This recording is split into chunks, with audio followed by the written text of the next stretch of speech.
Kabrigada, kasamtangan kinapahigayon din ang media tour alang sa Davao City Bypass Road Project din sa may Barangay Waan, Buhangin District. Isip security measures sa mga aktibidad, kinahanglan kita magsuot o protective gear sama na lamang sa hard hat o vest alang sa pagsulod sa construction site sa maong proyekto. Una ang media tour sa Davao City Bypass Construction Project sa Barangay Waan, Davao City. Aduna say briefing alang sa maong proyekto, ingon man ang safety protocol alang sa maong aktibidad.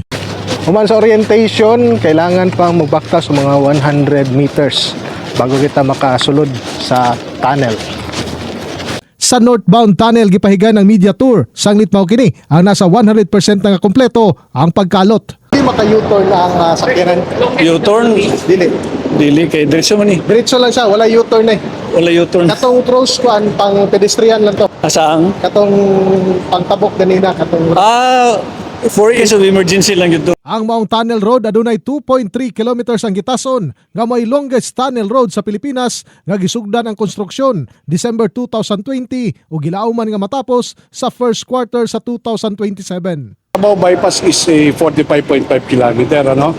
From the original 1 hour and 44 minutes, magiging 49 minutes na lang from Sirawan up to Panabri.